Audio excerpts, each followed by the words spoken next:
A few days ago, I uprooted my entire existence and relocated to the southwest cape of Stewart Island, New Zealand. Initially, I had intended this trip as an escape, to be shared with my wife as we lived out the rest of our days in beach-dwelling bliss.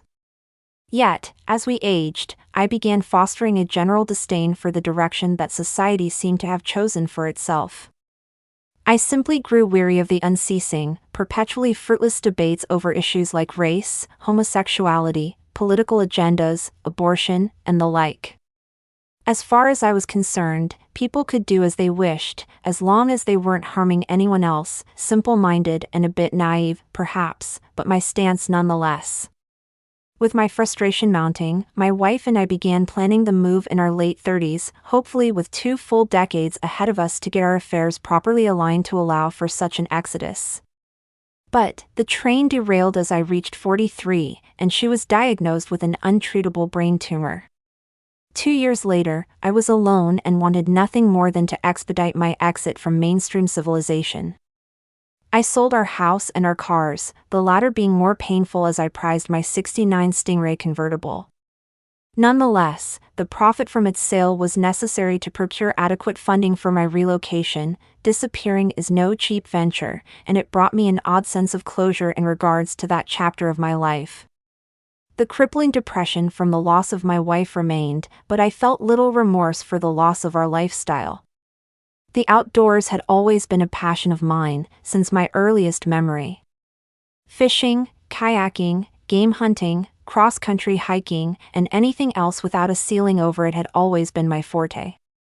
My spirit yearned for a climate requiring a survivalist mentality, and I had every intention of spending the rest of my days in just such an environment. Thus, my research led me to Stewart Island, the southernmost portion of New Zealand.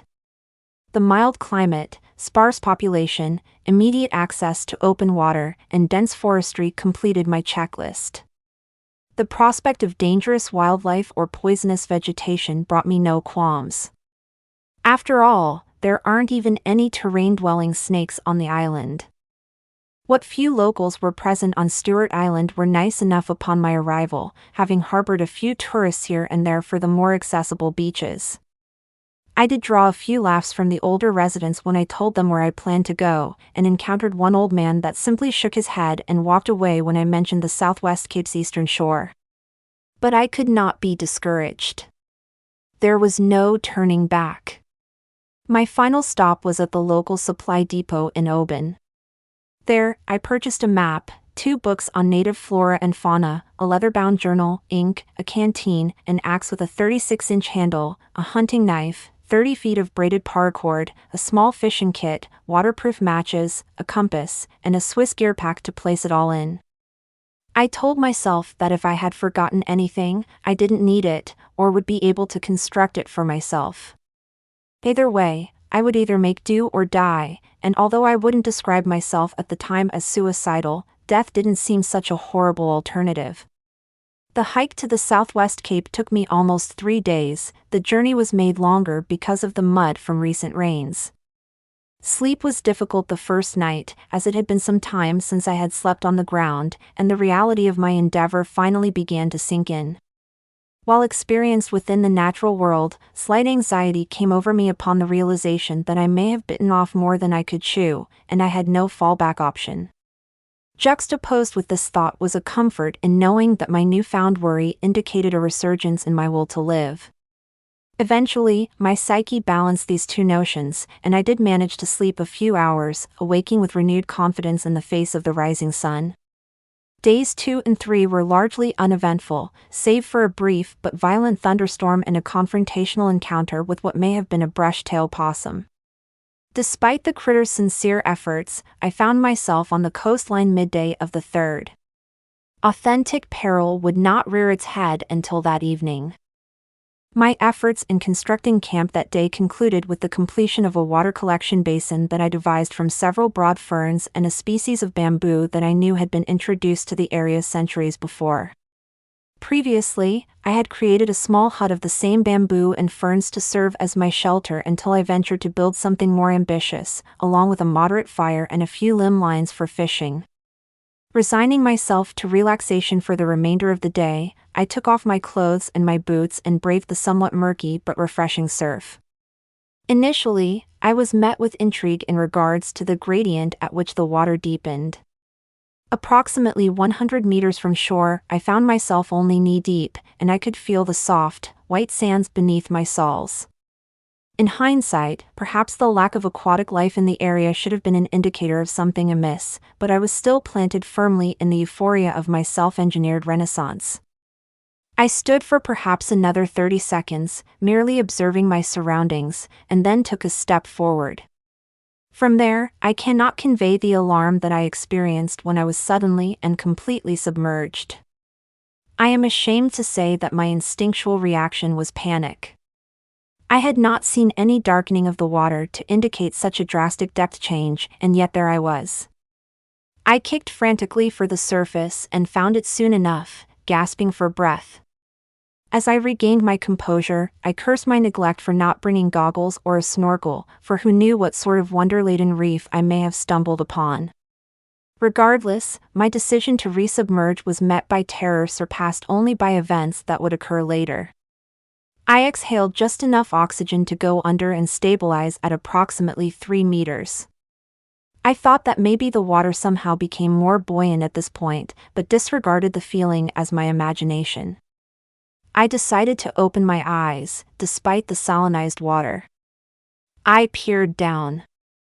Deep below me, in a black, abysmal hole that can only be described as a void, were a pair of whitewashed eyes, visible only because of their apparent uncanny ability to reflect such finite amounts of light. The pupils were entirely black, with no rings of color, and appeared to be transfixed upon me. I was stricken with fright, yet unable to save myself from my impending doom. As I entered, I continued to stare downward, waiting for the appearance of some gaping hole of a mouth to inhale me into the terrible unknown of its insides. But the moment never came. I received, whether it was from some sort of telepathy or my own intuition, the distinct feeling that this mammoth creature wished to harm me in ways that man had never known, but something was holding it back. I could not fathom what could possibly be restraining the beast, its size surely rivaling that of a submarine or battleship. My chest burning for air brought me back from my fearful marveling, and I tried desperately to swim to the surface, yet I still could not move. I remember only the taste of salt and stagnant water as I drifted into merciful unconsciousness, a strange pang of relief echoing in my thoughts. I awoke on the beach on what seemed to be the next morning, face up with a strand of kelp around my midsection and a feeling not unlike a hangover. I jolted upward, aggravating my headache, but deeming it more important to scan the water for the creature.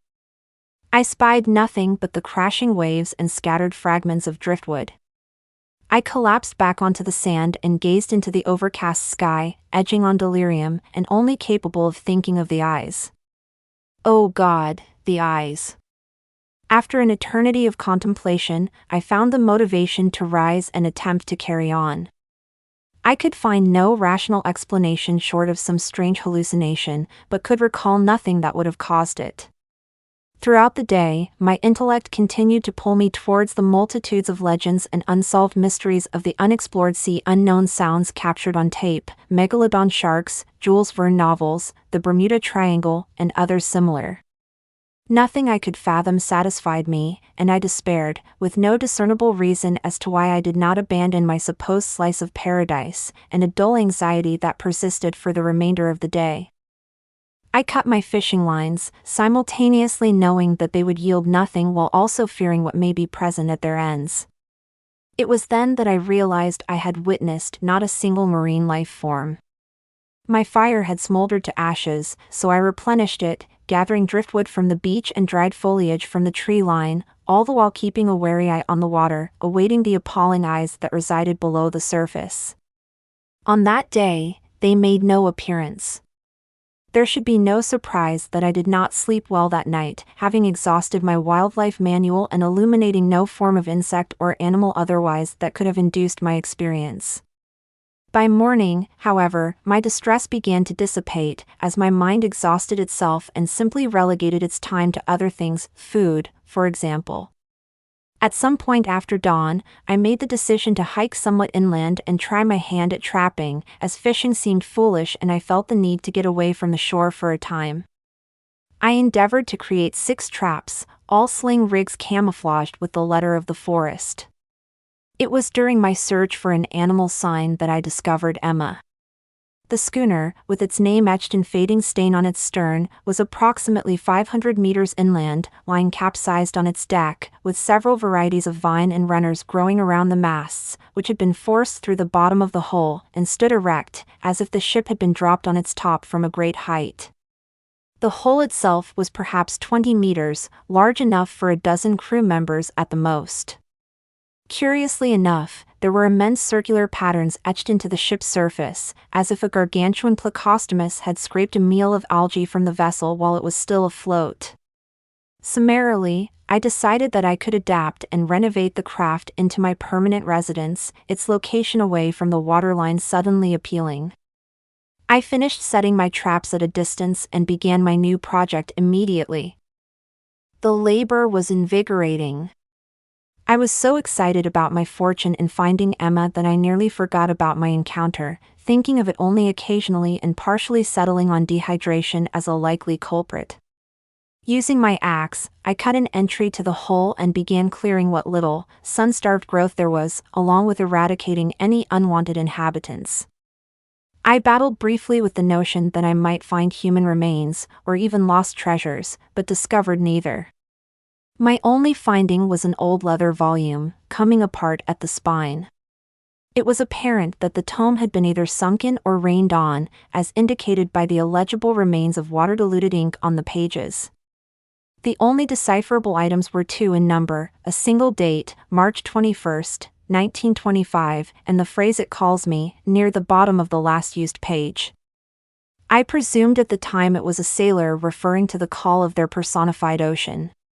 Finally satisfied with the day's accomplishments, I checked my traps, another brush-tail possum and something resembling a kiwi, and trudged back to the shoreline campsite. I had actually managed to wholly put the day before out of mind, until I looked to the eastern horizon. In the sun's late glow, I started yet again at it, this time with its eyes and a portion of its massive head breaching the surface. The eyes maintained their washed-out quality, despite reflecting the incoming sunset, and now with some reference, I could see the thing was much larger than I had originally estimated. Its scalp appeared cephalopodon in nature, with a wet, olive-green hue and likely a layer of some sort of plasmatic coating.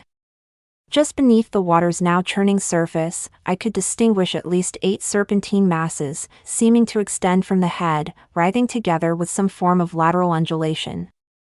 As before, I could not move. Sometime during this, I fell to my knees, not out of dumbfounded dread but some instinctual need to kneel, as if before royalty. I don't recall being explicitly told to do so, but I felt it an intelligent thing to do for the sake of my continuing to be. As I reached the ground, however, I again lost consciousness as the nightmare began to emerge, its mouth opening to reveal concentric rings of teeth and emitting a bellowing groan, akin to a great horn signaling battle. I awoke this time where I had fallen, with a mouthful of sand and that hungover feeling. There was a full moon, evocative of the thing's pale gaze. I was forced then to accept what I had seen as real. Upon awakening, I reluctantly went down to the water to rinse my mouth of the sand, but found it rancid, congealed with a layer of briny foam and the smell of decaying shellfish. There were great divides in the sand, as if something had been dragged. I returned to my collection basin, and then noticed the collapsed trees and trampled undergrowth. A horrible notion struck me, and I ran back to Emma, only to find it absent. I then thought for the first time that I had overstayed my welcome on Stewart Island. Quickly, I gathered what was left of my supplies back at the shoreline and began hiking northeast towards Oban at dawn, any hope of salvaging my adventure firmly severed. I would gladly resume my yuppie life in the States if it meant never having another encounter with the behemoth. For the first hour or two, I had an excellent time, motivated by my panic, and perhaps sufficient to cut a day from the duration of my hike. But I hadn't truly rested for days, and it began to take its toll. Sometime around noon, I leaned against a tree to rest. I despised stopping, yet slept almost instantly, my mind and body finally giving in to fatigue. As I slept, I experienced what can only be described as a prophecy. I stood back in the water where I had fallen under, my back to the shore. I watched the black water as it progressed from fine bubbling to roiling. I could sense that I should wade towards land, but was unable to turn around. At last, I could see the eyes, still entrancing. As they rose to the surface, I again could smell the spoiled crustacean odor, and as the thing's head breached, I tried to scream, but could only gasp, as I fell forward into the acrid turmoil of the monster's lair. Submerged, I opened my eyes and viewed the creature's arms and torso. It appeared oddly humanoid, but covered in scales and barnacles. Massive crabs skittered about on its skin, having made their homes in the various marine flora present there. It extended down into nothing, but continued to rise, its legs yet visible, as it became apparent that I could not comprehend the monstrosity's true size. I turned my attention to coming up for air and broke the surface. I awoke screaming and chilled, and with that my recount has come to an end. As I turn about and realize that somehow, I am back at my campsite, a quote from an author who escapes me at the moment comes to mind: "The most merciful thing in the world is the inability of the human mind to correlate all its contents." My waking cognizance suddenly comprehends the totality of what has transpired, and is driving me mad. Somehow, what I have done here has awoken something that has been dormant for time immeasurable, and like me, it tires of the world as it is. It beckons me to help it escape. As I walk out to its cursed pit, I understand that the world is ready for harvest, and I cannot purge its call emanating from the cavernous depths.